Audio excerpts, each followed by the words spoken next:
High বন্ধুরা, welcome back to my channel. তো আমি আজ অনেক দিন পরে ভিডিও বানাচ্ছি। মাঝখানে অনেক দিন গ্যাপ ছিল, সময় পাইনি। তো আজ আমাদের পরীর বার্থডে। আমাদের ছোট্ট পরী দেখতে দেখতেই 1 বছর হয়ে গেল। আমাদের পরীর পায়েস খুবই পছন্দ। পায়েস পেলে ওরা আর কিছু চাই না।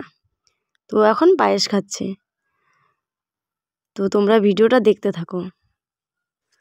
তো চলো তোমরা দেখতে থাকো। সাজাতে হবে, তো বেলুন ফোলানো হয়ে গেছে। তো এখন আমরা সাজাবো। তো আমাদের পরীর 1 মাস বয়স থেকে প্রত্যেক মাসের ছবি তুলে এই ফ্রেমটা বানানো হয়েছে। সেটা অনলাইন থেকে অর্ডার দেওয়া হয়েছে, আর ফটোগুলো তো আমরা নিজেরা বের করে নিয়েছি। তো আমি আর বৌদি দুজনে মিলে সাজাতে শুরু করে দিলাম। যেহেতু একটু দেরি হয়ে গেছিলো, কারণ এখন দিনে তো সময় পাইনি কাজ করতে করতে, তো রাত্রেবেলা তাড়াতাড়ি সাজাতে হবে। তো আমাদের সাজানো শেষ হয়ে গেছে। চলো তোমাদের ঘরটা দেখিয়ে দিই কীরকম হয়েছে সাজানো। দেখো ঘরটা যদি তোমাদের পছন্দ হয়। এমনিতেই আমাদের পরীর ঘরটা খুবই সুন্দর, আমার খুব ভালো লাগে ওর ঘরটা। তো সাজানো হয়ে গেছে। তো ভাবলাম যে আমাদের পরীকে নিয়ে একটু ছবি তোলা যাক, কিন্তু আমাদের পরী কিছুতেই ছবি তুলবে না।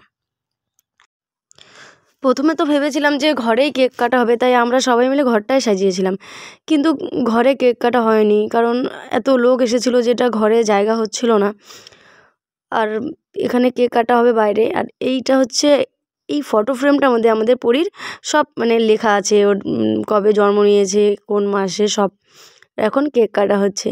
পরী খুবই খুশি, বেজায় খুশি। ওহো, এখানে 2টো কেক আছে। একটা পরী দিদুন বাড়ি থেকে দিয়েছে, একটা এই বাড়ি থেকে। আমাদের পরী হচ্ছে আত্মনির্ভর ভারতের মেয়ে। ও একাই সব করে, একাই জল খাবে সব। ও এত অ্যাডভান্স এখনকার বাচ্চারা, বলার কিছু নেই। তো একে একে সবাই আশীর্বাদ দিচ্ছে। তো এখানে একটা ভিডিও দেখানো হচ্ছে, যেটা আমাদের পরীর 1 মাস বয়সের থেকে একদম 12 মাসের ছবি দিয়ে ওর মানি বানিয়েছে, এটা স্পেশালি ওর জন্য। তো ভিডিওটা খুবই ভালো লাগছে, কিন্তু আমি ভয়েসটা দিতে যাচ্ছি, যদি কপিরাইট চলে আসে ওইভাবে দিচ্ছি না। তবুও ভয়েসটা সাউন্ডটা আমি অল্প দিয়ে দিব, কারণ ওর মানি খুব সুন্দর করে বলেছে পরীকে নিয়ে। এটা না দিলে হয়তো এটা দেখতেও ভালো লাগবে না। ওর ওর ভিডিওটাতে না খুব সুন্দর করে বলেছে, কিন্তু একটু আওয়াজ হচ্ছিল, কারণ বার্থডে বাড়ি ছিল, লোকজন ছিল, তো ভালো করে শোনা যাবে না হয়তো। তবু আমি ভয়েসটা দিয়ে দেবো। আমার খুব ভালো লাগছে ওর মানের কথাগুলো। যেহেতু ঠান্ডা, সবাই একটু তাড়াতাড়ি খাওয়া দাওয়া পছন্দ করে, তো সবাই একটু তাড়াতাড়ি খেতে বসে পড়েছিল। তো সবাইকে পরিবেশন করেছিলাম, পরিবেশন করতে করতে নিজেই খাবার কথা ভুলে গেছিলাম।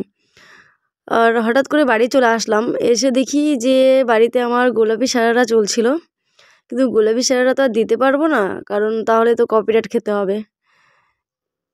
তাই আর গোলাপি সারারা দিলাম না। বাই বন্ধুরা, আজকে ভিডিওটা এই পর্যন্তই। ভালো লাগে লাইক, কমেন্ট, শেয়ার করে দিও।